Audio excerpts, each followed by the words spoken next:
Saint hotel கூட்டு வர நீ மட்டும் கூட்டு வரலன்னா நான் தொலைஞ்சு போயிருப்பேன்ற மாதிரி டிராகன் சொல்லுமா. சரி சரி அதெல்லாம் ஒரு சைடு இருக்கட்டும். நாளைக்கு இந்த ஊரை விட்டு கிளம்புற வழியா பாரு எல்லாம் செயின்ட் ஒன்ன மன்னிக்க மாட்டாங்கன்னு சொல்லிட்டு இருப்பாள. இன்னும் 3 நாள் இந்த ஊர்ல இருக்கலாம் பார்த்தேன். சரி அதெல்லாம் இருக்கட்டும். நீ முதல்ல அந்த பேரியரை சரி பண்ற வழியா பாருன்னு சொல்லும் போது சரி சரி நான் அந்த செயின்ட்ட போய் சொல்றேன்ற மாதிரி ஓடிடுவாள. இந்த புள்ள லிங்ஸியோட ரொம்ப மோசமா நடிக்குதுன்ற மாதிரி யோசிச்சவன் தப்புன்னு பசிக்க ஆரம்பிச்சிருமா. சரின்னு சொல்லிட்டு ஹோட்டலுக்குள்ள போனா அப்படியே ஒரு டார்க் வைப்ல இருக்கும். என்னன்னு பார்த்தா லிங்ஸி அப்படி உட்காந்துருப்பான். என்ன பண்றீங்க கேட்கும்போது நீங்க சொல்றத ஒபீனியன்டா பண்ணிட்டு இருக்கிறேன் வேற ஒண்ணு கிடையாது மாதிரி சொல்லுவாள. சரி சரி ரொம்ப பண்ணாத. இந்த ஊர்ல உன் வயசு சின்ன பசங்க எல்லாம் இருக்கிறாங்க. சோ அவங்களோட போய் நாளைக்கு விளையாடுன்னு சொல்லும் போது நீங்க இப்படி சொல்றீங்கன்னா நான் கரெக்டா நீங்க சொல்ற வேலை செய்யல அதானே நீங்க இப்படி சொல்றீங்க கேட்கும் போது இல்ல இல்ல நான் அப்படிலாம் சொல்ல வரல. நீ விளையாட நல்லா இருக்குன்னு தான் சொல்ல வரேன்னு சொல்லும் போது ஆனா இந்த பசங்க எல்லாம் அந்த டீமனை தான் கடவுள்னு சொல்லி வணங்கிட்டு இருக்காங்கன்னு சொல்லுவாள.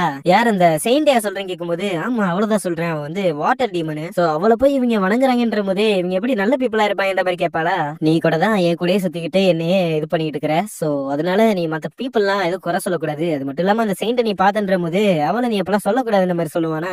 சரி டைம் ஆச்சு போய் தூங்குன்ற மாதிரி சொல்லிட்டு கீழே படுக்கும் போது ஏன் பெட்ல படுக்கலன்ற மாதிரி கேட்பாளா. இல்ல இல்ல எனக்கு இதான் கம்ஃபர்டபுளா இருக்குன்ற மாதிரி சொல்லுவான். அப்படியே லைட் ஆஃப் பண்ணிட்டு தூங்கலான்னு பார்க்கும்போது லிங்ஸி இவன் மேல வந்து வரப்பா ஏன் பெட்ல தூங்கினா என்னன்ற மாதிரி கேட்கும் போது இதோட எல்லாம் பெருசா எனக்கு எதுவும் கம்ஃபர்டபுளா தெரியலன்ற மாதிரி சொல்லுவாளா. அப்படியே அடுத்த சீன்ல ஏதோ பெரிய சைஸ் டிராகன் வந்து அந்த பேரியரை பார்த்துட்டு இதுக்குள்ள இப்போதைக்கு நம்மளால போக முடியாதுன்ற மாதிரி பேசிட்டு இருக்கும் போது அந்த டிராகன் கூட இன்னொரு ஸ்பிரிட் இருக்கும். அந்த பேரியர் கொஞ்சம் வீக்கான மாதிரி இருக்கு. அவளுக்கு ஏதோ ஆச்சா இல்ல அவ ஏதோ சண்டை போட ட்ரை பண்றாளான்ற மாதிரி யோசிக்கும் போது நீ சொல்றது மட்டும் கரெக்டா இருந்துச்சுன்ற போது நான் அந்த டவுனுக்குள்ள நாளைக்கு போறேன்ற மாதிரி சொல்லுவானா. ஏன் தம்பி இவ்வளவு அவசரம் கேட்கும் போது அப்புறம் என்ன டீமன் லார்டுக்கு ஒரு ரைட் ஹேண்ட் மாதிரி நானு. சோ எனிமியை நேரா ஃபேஸ் பண்ணி ஆகணுன்ற மாதிரி சொல்லுவானா. நல்லா பெருசா பல இருந்தா மட்டும் பத்தாது நல்லா கொஞ்சம் மூளை யூஸ் பண்ணிப்பாரு. உங்க கூட வேலை பாக்குறேன்ற போது எனக்கும் தான் அந்த பெருமை வந்து சேருன்ற மாதிரி சொல்லுவானா. அப்படியே அடுத்த சீன்ல அப்படியே அதுக்குள்ள விடிஞ்சிருச்சான்னு பார்க்கும்போது யாரோ டோர் கிட்ட நின்று சாப்பாடு ரெடி கதவு திறக்கின்ற மாதிரி தட்டிட்டு இருப்பாங்களா. சரி போய் கதவை திறந்து விடுன்னு சொல்லும் போது அப்படியே அந்த செயின்ட் கதை ஓபன் பண்ணி வந்து நிக்குமா. அவன் புடிச்ச ஒரே அடிதான். என்ன தைரியம் வந்து அவரோட தூக்கத்தை கெடுத்திருப்பாரு. மன்னிக்க முடியாத ஒரு செயல்னு சொல்லிட்டு இருக்கும் போது லிங்ஸி சும்மா இருன்னு சொல்லும் போது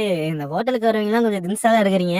சரி இந்த டின்னர் என்ஜாய் பண்ணுங்க. அது மட்டும் இல்லாம இன்னைக்கு வெதர் ரொம்ப நல்லா இருக்கு. டிராவல் பண்ண நல்லா இருக்குன்னு இந்த மாதிரி ஐடியா கொடுத்துட்டு இருக்கேன். எம்மா செயின்ட் நாங்க போனோம்னா அவ்வளவு ஆசையா கேட்கும் போது இல்ல இல்ல நான் செயின்ட் எல்லாம் கிடையாது. நான் வெறும் இந்த ஹோட்டல்ல வேலை பாக்குற செர்வன்ட் தான் மாதிரி சொல்லுவாளா.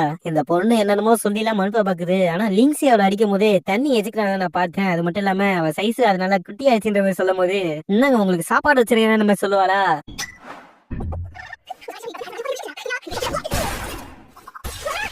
லிங்ஸி ஏன் இப்படி பண்ண கேட்கும் போது அவளுக்கு என்ன தைரியம் தான் இப்படி பண்ணிருப்பான்ற மாதிரி பேசுவாளா. லிங்ஸி இங்க பாரு உன் பவரை நேச்சருக்கு ஏத்த மாதிரி தான் யூஸ் பண்ணு சொல்லும் போது குழம்பி போய் என்னன்ற மாதிரி கேட்பாளா. நீ மேபி என்னோட ஸ்டூடெண்டாவே இருக்கலாம். பட் இருந்தாலுமே இந்த பவரை எங்க யூஸ் பண்ணுமோ அங்கதான் யூஸ் பண்ணும். அது மட்டும் இல்லாம எப்ப ஆபத்துன்ற ஒரு விஷயம் வருதோ அப்பதான் நீ யூஸ் பண்ணணும். அது தவிர என் பெர்மிஷன் இல்லாம நீ யூஸ் பண்ணக்கூடாதுன்னு சொல்லும் போது அவ லைட்டா ஃபீல் பண்ணும் போது இருந்தாலும் ரொம்ப தான் பேசிடும் போலன்ற மாதிரி கன்வின்ஸ் பண்ண பாப்பான். இருந்தாலும் நான் இப்பெல்லாம் பண்ணிருக்க கூடாது நான் மன்னிச்சிருக்கன்ற மாதிரி கேட்பாளா.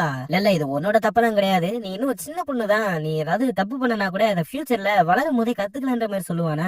சரி அதெல்லாம் இருக்கட்டும். நேத்து வந்துட்டு அந்த சின்ன பசங்கள போய் விளையாட சொன்னல போய் விளையாடுன்னு சொல்லும் போது ஓகே சார் மாதிரி ஸ்ட்ரிக்டா இருப்பாளா. இல்ல இல்ல இது ஒன்னும் மிஷன் எல்லாம் கிடையாது. நார்மலா போய் விளையாண்டு வந்த மாதிரி அமிச்சு வைப்பான். அந்த செயின்ட போய் பாப்பன்னு போகும்போது வெள்ள தண்ணி இருக்குமா அந்த காலை வைக்கும் போது அப்படியே உள்ள இழுத்துட்டு போயிருமா. லிங்ஸின்ற மாதிரி கத்துவான். என்ன டிராகனோட ஆற காண போச்சுன்ற மாதிரி யோசிப்பாளா. சரி சரி நான் முதல்ல மிஷனை முடிக்கணுன்ற மாதிரி அவளும் எங்க பசங்களை எல்லாம் பாக்கும்போது எங்க டிராகன் ட்ரைனர் வந்து அங்க பாருன்னு சொல்லிட்டு சின்ன பசங்க போய் பேசிட்டு இருப்பாங்களா. எங்க அந்த கியூட்டான டிராகன் மாதிரி கேட்கும் போது என்ன சொல்ற நீ அப்படின்னு கேட்கும் போது இல்ல நேத்து அந்த டிராகன்களோட விளாண்டுன்னு சொல்லுவாளா. சரி நம்ம ஃபுட்பால் விளாண்டு 3 பேர் டிசிஷன் எடுத்துட்டு என்ன நீங்களும் வரீங்களான்ற மாதிரி கேட்பாளா. தலைவனமும் பிளான் போட்டு தான் அமைச்சிருக்கான் போலன்ற மாதிரி யோசிச்சவ சரின்ற மாதிரி யோசிச்சுட்டு இருப்பாளா. அப்படியே அடுத்த சீன்ல இந்த செயின்ட் டிராகன் அப்படியே தண்ணிக்குள்ள எடுத்துட்டு போயிட்டு இருக்கும். இந்த ஊரை காப்பாத்தணும்ன்ற போது உன்னோட சேர்ந்து நானும் சாக தயாரா இருக்கிறேன்ற மாதிரி யோசிச்சுட்டு அதை கீழே எடுத்துட்டு போயிட்டு இருப்பாளா. ஐயோ என்னால மூச்சு விடல லிங்ஸி என்ன காப்பாத்துன்ற மாதிரி யோசிச்சுட்டு இருப்பானா. அப்படியே அடுத்த சீன்ல யாராவது என்னோட விளாட வரீங்களான்னு கேட்கும் போது அங்க ஒரு டிராகன் வருமா. டீமன் கிங் ரைட் ஹேண்டான உங்களால அழிக்க போற மாதிரி டிராகன் கெத்தா பேசிட்டு இருக்கும் போது நீதான் அந்த சின்ன பசங்க சொன்ன டிராகனா என் கூட வந்து விளையாடுன்னு சொல்லும் போது இதோட எபிசோட முடிக்கிறாங்க.